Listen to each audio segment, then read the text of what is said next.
di podcast 24/7 di mana kita belajar mengolah waktu. Waktu itu bukan sekedar mengisi hari, tapi kita juga tidak bisa menambah waktu. Tapi kita percaya bahwa mengatur waktu, menyusun dan mengarahi waktu, podcast ini bukan sekedar membahas tentang produktivitas, tapi juga bisa mengenal tentang makna hidup yang kita inginkan. Nah, hari ini aku nggak sendirian nih guys. Sudah datang bintang tamu kita yang paling spesial, yang paling relate banget sesuai dengan temanya. Waktu tak bertambah tapi bisa diatur. Kita sebelumnya tak kenal maka tak sayang. Mari kita kenalan dulu ya dengan bintang tamu spesial kita, yaitu halo, selamat datang Kak Nazwa. Hai Kak Rabia, halo guys. Oke, sebelumnya kita berkabar dulu ya guys. Apa nih kabar Kak Nazwa sendiri gimana? Wah, alhamdulillah nih guys, kabar aku baik. Kabar Kak Rabia sendiri gimana nih?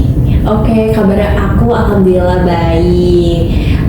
Sebelumnya aku mau ucapin makasih nih karena Kak Nazwa udah nyempetin waktunya di podcast kali ini. Wah, aku juga terima kasih banget nih sama Kak Rabia karena udah diundang di podcast yang tak kece ini. Oke, sekarang Kak Nazwa lagi sibuk apa nih kira-kira? Tentunya aku saat ini lagi sibuk kuliah ya, dan juga organisasi dan tugas pun masih tetap berjalan. Jadi tuh kayak waktu sama istirahat tuh kayak bentrok gitu loh. Wah, cocok banget ya dengan topik kali ini yang membahas tentang manajemen waktu, dan kita bisa sharing session nih guys bareng sama Kak Nazwanya langsung. Oke, mari kita mulai. Oke nih guys, momennya dimana kita tunggu-tunggu, yaitu bareng sharing session dengan Kak Nazwa langsung nih guys. Oke, pertama aku mau nanya nih Kak, mengapa sih manajemen waktu itu penting banget nih dalam kehidupan sehari-hari? Menurut Kak Nazwa ini gimana? Wah, manajemen waktu emang penting banget ya guys. Tapi kalau menurut aku pribadi, manajemen waktu itu bukan soal kita sibuk dengan jadwal yang begitu padat, tapi juga soal prioritas kita. Kayak apa yang benar-benar penting dengan kita dan apa yang benar-benar memberikan makna juga untuk kita. Misalkan nih guys, kita ibaratkan ya seperti sebuah peta, atau kita sebut ya kayak Google Maps gitu nih.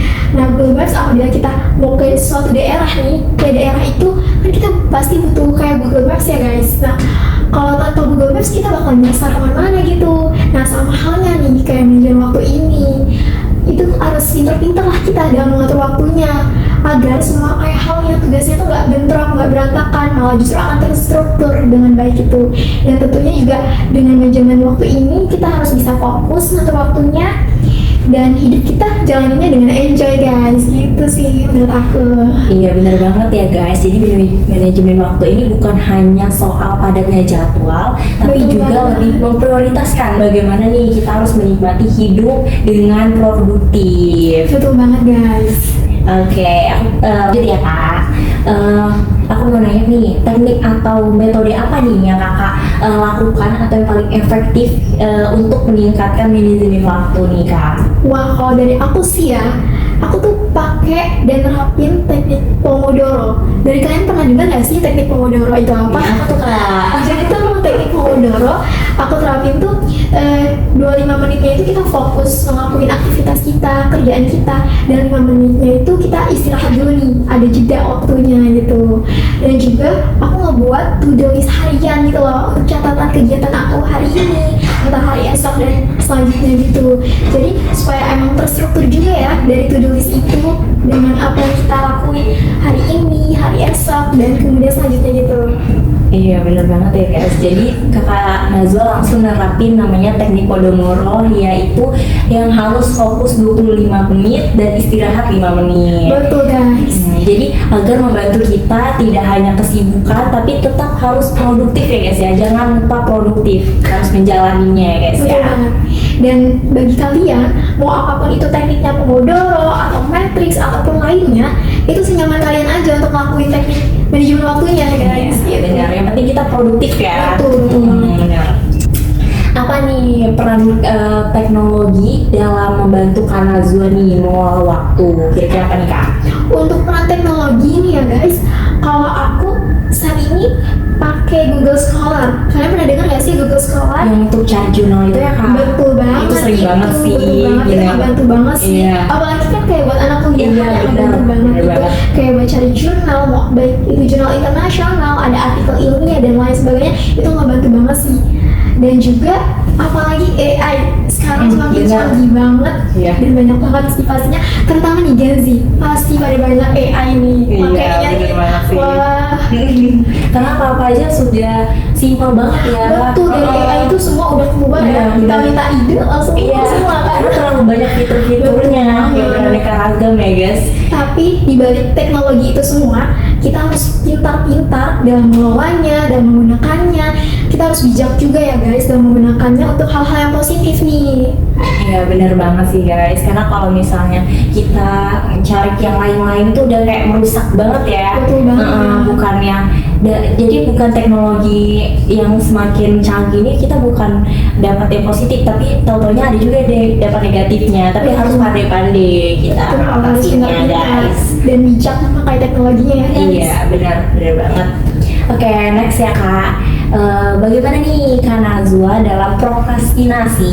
Garis bawah ya guys, itu adalah menunda-nunda waktu, apalagi kesibukan Kak Nazwa yaitu adalah kuliah ya, organisasi dan juga kesehariannya yang benar-benar padat ya. Tapi walaupun menunda-nunda itu kan susah banget ya gitu Betul. ya. Jadi gimana nih cara mengatasinya Kak Nazwa sendiri gimana? Oke, untuk prokrastinasi ya, itu bisa kita sebut musuh dalam selimut ya. Ya bener banget ya guys. Itu lama-lama merampas waktu kita. Aku sendiri juga pernah ngalamin ya hal seperti itu, tapi aku belajar bahwa bukan karena kita malas, tapi karena kita takut. Seperti takut gak sempurna lah, ataupun takut karena gagal. Ini sering terjadi banget nih. Kita Benar. merasa gak pede gitu kan Mhm. jadinya, dan juga kita karena terlalu lelah gitu. Dan dari aku cara ngatasinnya, seperti halnya nih, aku buat makalah, aku biasanya tuh bagi-bagi kerangkanya tuh. Jadi hari ini aku cari referensinya dulu nih, baru hari berikutnya aku buat latar belakangnya dan selanjutnya gitu. Dan dari hal sederhana seperti itu, buat aku sih efektif ya dijalaninnya juga, dan lumayan sangat membantu banget. Dan menurut aku juga kita harus bangkit dari hal seperti itu kayak prokrastinasi ya. Iya benar. Jangan terlingkup dengan kata malas, dan kita harus paksain diri kita dari hal prokrastinasi supaya kesuksesan tuh yang menghampiri kita, bukan malah yang menjauh dari kita gitu. Bener banget ya guys. Jadi kita tuh nggak bisa menunda-nunda waktu, apalagi karena kesuksesan ya. Jadi kesuksesan itu nggak bisa dimundurin, harus dihadapin. Betul. Apabila mau meraih kesuksesan, ya kejar terus. Iya benar banget. Jadi mulai dari hal yang sederhana dulu nih guys. Jadi yang lebih mudah dalam mengatasi rasa malas itu tuh kita harus pandai-pandai nih ngapain diri kita sendiri untuk bisa bangkit. Betul. Banget ya guys. Oke, aku next ya. Terakhir nih Kak.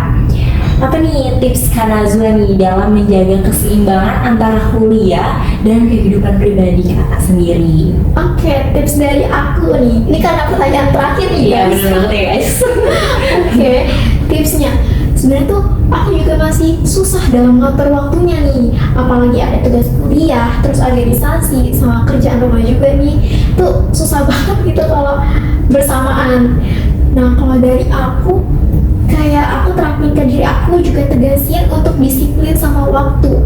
Jadi tuh kita harus berpacu sama waktu dan disiplin, intinya disiplin sama waktu sih. Dan apabila ada waktu kosong, itu biasanya aku luangin waktu untuk baca buku. Kayak biasanya sih aku baca buku novel ya gitu. Dan produktif juga. Dan aku juga ngobrol-ngobrol santai sama keluarga tanpa buka-buka HP. Dan di situ buat bikin diri aku relax juga ya, biar hilang nih tenang dari semua tugas-tugas gitu.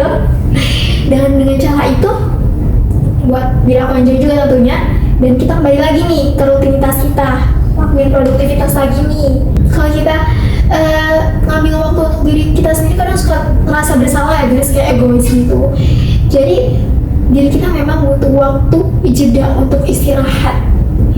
Tapi ada baiknya kita juga tahu batasannya gitu loh, mana yang baik kita teruskan dan mana yang gak baik juga untuk diri kita teruskan, seperti itu guys. Ya, jadi menjaga keseimbangan itu penting banget ya guys. Jadi agar kita bisa disiplin dengan memanfaatkan waktu kosong bersama keluarga tercinta, teman-teman ataupun sekeliling kita ya guys ya. Jadi juga tetap produktif ya guys. Betul, harus tetap produktif ya, meskipun badai tugas menghampiri kita. Bener banget. Wah, nggak terasa nih karena kita sudah di penghujung acara. Jadi sharing session bareng Kanazua sudah selesai nih guys. Oke, kira-kira apa nih closing statement dari Kanazua untuk penonton agar termotivasi nih guys? Oke, silakan Kanazua. Oke, closing statement dari aku, jangan biarkan waktu yang menguasai kita, tetapi kitalah yang menguasai waktu. Karena dengan kita menguasai waktu, kita jadi tahu kapan waktunya untuk istirahat dan kapan kembali untuk lebih produktif lagi. Tetap semangat! Ingat, kita nggak butuh hari yang sempurna, kita cuma butuh satu langkah untuk konsisten. Terima kasih kepada Kanazua yang sudah bagi cerita tentang podcast ini, dan sampai jumpa dan tetap semangat guys.